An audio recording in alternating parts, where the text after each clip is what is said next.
So yeah, basically um, built this thing for a client of mine that was around like a very small product that was kind of like token gated. So you had to own an NFT to get access to the thing. And there's tools that exist already, like Shopify does this, and a couple of other little like kind of no code solution things. But I think the client was kind of looking for something that didn't have stupid fees. Because obviously if you use Shopify, they also take a cut on top of the Stripe payment fees and everything as well. And they wanted something that was a bit more like custom, like experience wise. And that hasn't launched yet, but that's kind of like ready to go whenever. But in the meantime, I thought I'd kind of repurpose it and use it for one of my own projects. So I've been thinking about doing like prints of my work for a long time now. I've done prints before, but not of any NFT work, of like old photography work from like eight or 9 years ago. So it's been a while since I've done anything print based. But I thought it'd be interesting to like play around with this idea of giving prints to people who own your NFT. Obviously, like getting prints made it's not cheap, but it's not like super expensive. So I can kind of somewhat do it around cost. So I needed a way to kind of like capture some payment for a shipping fee. That was like the only real cost. It's like shipping and packaging. That's like the bulk of getting stuff done. And yeah, so I thought I could lean on this product that I kind of built for this other client already, that uses Stripe to process or to create a checkout session. And it creates the checkout session based on some NFT data. So in this case, like, do you hold the NFTs that you're trying to create the checkout session for? So the backend is basically like verifying that this wallet that you're connected with owns these NFTs and spins up a checkout session for you to do so. And then once you complete the checkout session, the webhook, the Stripe webhook essentially stores like the order information, not like address and everything, but just the fact that there's a Stripe payment ID associated with this token ID. So that has now been claimed, essentially. This is like an entirely off-chain solution, I guess. I could have built a separate contract that allows you to like mark a specific token ID as claimed. But it's kind of annoying to then also link that up with the Stripe piece. So yeah, the basic flow on the website is kind of like, so yeah, you connect your wallet, you sign the message. This basically just like proves the ownership of the wallet. So the backend can like make sure you're not claiming a print for a NFT that you don't actually own if you spoof the wallet connection thing. So now I have to go through the whole ledger sign message flow. So yeah, now the message is signed, and now I'm kind of like authed with my Ethereum wallet, and this uses Next.js. It's a Next.js app, so it uses Next Auth, the sign in with Ethereum stuff. Rainbooker obviously like determines the state of that. And once you've connected, it kind of filters out all the tokens that you don't own. So obviously I don't own any of these on this particular wallet. I do, however, own number 33 on this wallet, and 34 and 39 are still available to mint. So like technically I can't select them, but I can go mint them and come back. And then there's like a quick filter if you own multiple to like choose the NFT that you want, but it's very basic. So once you selected this NFT, the front end will basically like create a checkout session with Stripe. So it's using TRPC to kind of do all the front end stuff. But yeah, there's like a TRPC Stripe root, and it's protected in that you have to be authed with Ethereum to be able to access this. And it uses your sign in with Ethereum session address. So this is your wallet address from the back end that is currently signed in. If you disconnect your wallet, obviously it signs you out. So this is no longer available. But yeah, and then it determines that currently it supports like roots, but there is some code that allows it to do other projects like I-64. I just haven't enabled it. But yeah, it checks the subgraph to see what tokens you own. I have a generic subgraph for myself, like my own projects. It just makes the ownership checks a lot easier because I-64 isn't a 1155 token, so there's no like owner of style thing. And roots is not enumerable, so it's a bit harder to just like get all their own token IDs. So subgraph makes that a bit easier. It's like technically there's a little bit of a delay between the subgraph being updated, but for now I think it's fine.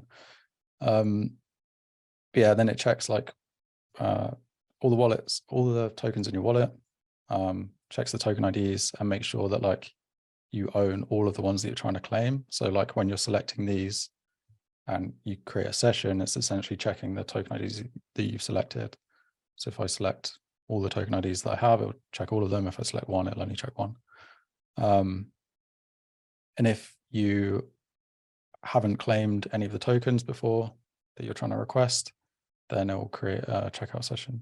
It does this with Stripe, and Stripe basically just gives you back a session object that you can use to then redirect the checkout page on the front end. It's all very kind of weird, but yeah, you create like the line items. So I have a line item for like the base print itself, and then another line item for like the packaging costs per print. And then yeah, shipping options like shipping rates and stuff. I also store the token IDs and the wallet address and the project in this case in Stripe metadata. This is so that the webhook can then pass that information on to the actual webhook handler, which will create the database and create the record in the database and all that kind of stuff. So I'm kind of like forwarding some bare minimum stuff onto Stripe when you initiate the session, and then when you complete it, it can use that information later, basically. So then you check out. This does the verification and then redirects you to the checkout session if possible. If not, it will kind of revert and show you an error. But yeah, then you have like the basic Stripe checkout stuff. I won't do it because this is live, not on the test Stripe account. Yeah, you fill in your information, choose the shipping methods and all that kind of stuff. And then when you're done, it will take you to like a success screen, but it basically like Stripe then posts a message to this like Next.js webhook handler, which processes the event, gets like the customer email to send them an email, gets the metadata address and the token IDs from the Stripe metadata, and then adds this into the database. So it uses Prisma and then Planet Scale for the database. Just means that I can deploy this on Vercel and not have to worry about like spinning up a server to run a small database with like a handful of rows in it. And Planet Scale is pretty good. It's pretty quick. It has like a huge free tier of like 10 billion reads or something a month. I'm obviously never going to go over that, so that's quite handy. And then it also posts a message to Upstash. Upstash is kind of like a service that has see if I can upload it. I don't know if anyone's ever used it before. Can't hide today. But they have a bunch of different products. They have like serverless Redis, Kafka, and this thing called QStash. It's kind of like a queue, like a message queue. But again, it's like huge free tiers and all that kind of stuff. But it's quite nice that I post a topic basically to say that Stripe was successful, and then some message with like the customer email, the address, the project and token IDs. And then in the QStash kind of like topic console thing that they've got, you can basically forward that message on to a bunch of different endpoints. So here, for example, I've got like a customer email one that just uses like SendGrid. It receives the QStash has this like signature verification stuff. So you can verify that the message has come from them. And it passes the message, sends the message to the customer saying like, hey, thanks for your order. It's not me writing those emails. I write the ones for like the tracking code and stuff because I haven't automated that. But the like acknowledgement that the order's gone through is sent by like SendGrid.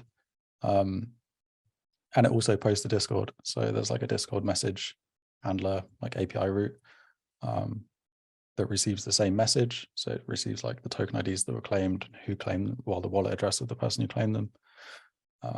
And it just creates like a Discord embed message. You've probably seen it if you're in there. But yeah, so this all happens once the Stripe message has been successful. The reason why this Qstash thing is here actually is because I found if I wanted to send an email and post to Discord and potentially do anything else with that order success state, because I'm running on Vercel, they have like a limited time. You basically have a timeout on your serverless functions. I think it's like 10 seconds on the free tier. I think it's 60 seconds on the paid pro tier, which isn't a whole lot of time, especially if Discord API is particularly slow or SendGrid falls over for whatever reason, which happens.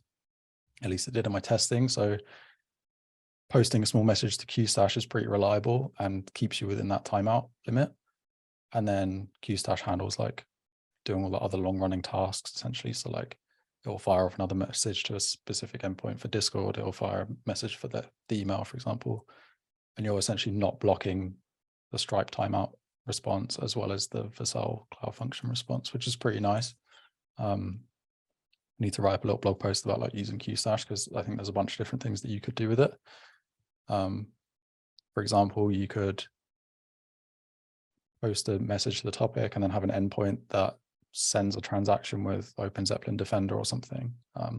So as soon as someone checks out on Stripe, you could mark a NFT as claimed in a contract, which is quite nice. And obviously Open Zeppelin Defender has like retries and everything as well. So yeah, so once you've done that, obviously like the database now says that you've claimed this print. So it will show up as like not available. Disconnect this, you'll see. So it'll look like it's claimed in this case, so no one else can claim that. So if that NFT gets traded after the fact, that's essentially, as long as the database is still alive, no one else can claim that print. But yeah, that's it really. So like the Stripe thing is pretty flexible. You can kind of define your own conditions, obviously, before you initiate the session. I'm just checking ownership of an NFT before I create it, and then doing some stuff with the webhook success state, like post to Discord and send emails and stuff. But it's pretty small. It took me like a day to put this together, based on the fact that I'd like already written a bunch of this stuff and tested it in a different project. But it's pretty small code footprint, which is quite nice actually. It's quite portable. It means I can extend it quite easily as well if I want to add other projects. For example, been thinking about doing I64 prints as well. Just not sure how to handle the addition part of it. But yeah, that's it. Don't know if anyone has any questions or anything, but. This is awesome. Love the design of the website as always too. I feel like everything you do is always so clean and simple. It's pretty basic. But yeah. But basic in the best of ways. I'm curious if you considered any like Web3 payment flows, or kind of why you decided to do more like traditional payments versus just allowing people to pay with their wallet that's already connected. I think it was just like the speed of being able to do something like that. I think paying with a wallet is possible. You'd have to like just make a transaction and then say that's claimed. I probably could have just written another contract that like accepts payments and then handles like the claim state for NFTs, which would work as well. The only problem with that is I won't be able to capture shipping addresses, which is the most annoying part really. Because the shipping address is stored in Stripe, I don't have to deal with any of like the PCI compliance stuff. Like I don't handle anyone's actual data. The only data that I store is like the Stripe ID against the token IDs that were claimed. So I don't actually store anything on my own servers of like identifiable information, which is probably like one of the main reasons, I guess, of Stripe over building something custom. Because if I did something with like Ethereum or paying in Ethereum, I would have to manage a list of shipping. You'd have to enter your shipping address basically before you check out, and I have to put that somewhere,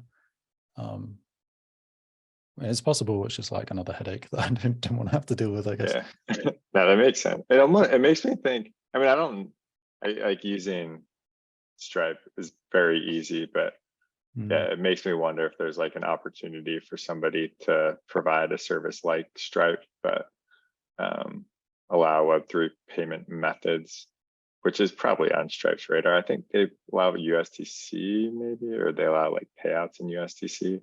Yeah, I've thought about using Stripe to also like mint NFTs for people that don't want to use ETH directly and just want to pay with credit card. But you have to apply. It's like a very specific thing for Stripe. You have to apply to make sure that you're like legally allowed to do that. And you're not just selling cryptocurrency itself. You can sell NFTs apparently, but you can't sell crypto, which is kind of annoying. But yeah, you can use Stripe for a bunch of different stuff like that. I think I did think about like the ETH payment side, but it's just too much of a headache, I think. It'd be cool to do something with ETH payments that end users maybe like you sign a message on my back end that then lets me decrypt your shipping address that's stored in some hash in a contract or something somewhere. So you can enter it, but I don't actually own the data, but I can decrypt it to see it, to create the shipping label and everything, but I don't actually like do anything else with that shipping information. Yeah. A bit like CJ's messaging thing, right? Like the decrypting. Like some sort of like address vault. Actually, at SeatGeek, I don't know if we used to use it anymore. I think we do. This company called Spreely that's like payment vaults, so we don't have to deal with the PCI compliance to the full extent.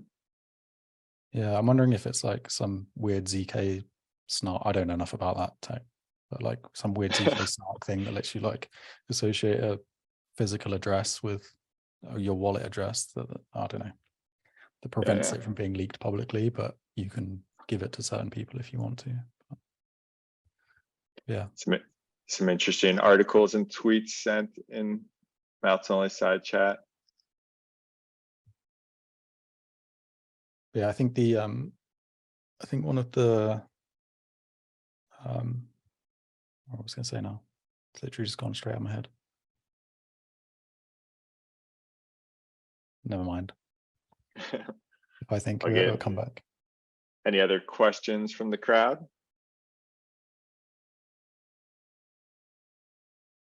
I'm just thinking about like how you do have both ETH and Stripe payments, because like that seems kind of optimal if you have both. Just thinking maybe like there's a credit system like load up on this site and then you have one credit to print here or something. It's just thinking. Yeah, I thought about payments in USDC as well. Even for NFTs, like just minting NFTs in general with USDC versus like ETH, a bit more stable, I guess. But yeah, there's some companies there's a company that I'm working with on a client project at the moment called Wert, W-E-R-T, that like they kind of handle paying for stuff or doing contract interactions, any payable contract interaction with a credit card. So they basically like have the Ethereum or have the native token currency, and they accept a payment in money, in real world money, and then they kind of forward the smart contract call on. So the user doesn't actually have to hold any ETH, which is also another nice thing. They just need a wallet. What's that called? It's called Wert. I think. That's right. Yeah, but they do like NFT minting and stuff, which is kind of interesting. They say NFT minting, but technically it just goes to any smart contract call that's like has a payable function in it. Just forward the parameters on, basically. But yeah, it's kind of the inverse of what you're talking about. Like this means that people don't have to have ETH at all, whereas you kind of want to accept ETH for like non-ETH transactions, I guess. Did you do their landing page design and development? No. Kind of looks like your style. Yeah. They're pretty nice. I think they're quite small. They take like they basically take a fee from the customer, which is interesting, not the merchant or the provider or whatever. So you just get the same amount in ETH that you require, but they just add on like a certain percent. to the customer if they want to pay by card, which is an interesting way of doing it. Very low margins, but yeah, interesting. That is cool.